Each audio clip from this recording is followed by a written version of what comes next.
Hello guys, today in this video you are going to learn about subjects. So let's start to learn about subject. نن په دې ویډیو کې تاسو د سبجیکټ په اړه کې زده کوئ. سبجیکټ ویل کېږي the person or thing which performs an action is called subject. یو شخص یو پرسن یا یو څیز چې هغه یو کار پرفارم کوي، هغه یو کار کوي، نو دغه کارکوونکي شخص ته، دغه کارکوونکي څیز ته ویل کېږي سبجیکټ. په اسانو الفاظو کې تاسو د سبجیکټ تعریف داسې هم کولی شئ ایکشن ډور. د ایکشن ډور څه مطلب دی؟ کام کرنے والا، کار کولو والا ته ویل کېږي په انګلیش لینګویج کې سبجیکټ، یعنی څوک چې کار کوي. راځئ چې څه ایگزامپلز هم ورکو چې تاسو په سبجیکټ باندې ښه پوه شئ.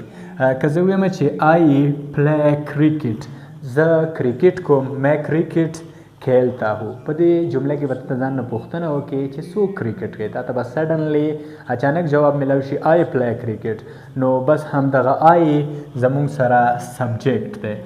بل ایگزامپل به داسې وي یو گو ټو لاهور، آپ لاہور جاتے ہو، ته لاہور ته ځې. نو بیا به تاسو د ځان نه پوښتنه وکړئ یو ځل بیا چې څوک لاهور ته ځي.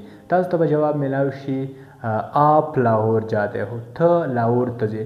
نو بس دغه آپ، بس دغه یو زموږ سره سبجیکټ دی په دې سنټنس کې. Thank you for learning about subject. Thank you so much. Thank you. Hello guys, today in this video you are going to learn about subjects. So let's start to learn about subject. نن په دې ویډیو کې تاسو د سبجیکټ په اړه کې زده کوئ. سبجیکټ ویل کېږي the person or thing which performs an action is called subject. یو شخص یو پرسن یا یو څیز چې هغه یو کار پرفارم کوي، هغه یو کار کوي، نو دغه کارکوونکي شخص ته، دغه کارکوونکي څیز ته ویل کېږي سبجیکټ. په اسانو الفاظو کې تاسو د سبجیکټ تعریف داسې هم کولی شئ ایکشن ډور. د ایکشن ډور څه مطلب دی؟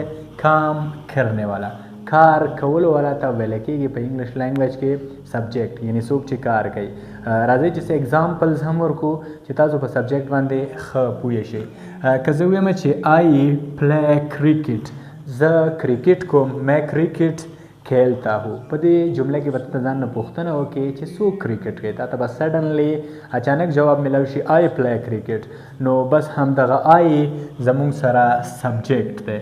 بل ایگزامپل به داسې وي یو گو ټو لاہور، آپ لاہور جاتے ہو، ته لاہور ته ځې. نو بیا به تاسو د ځان نه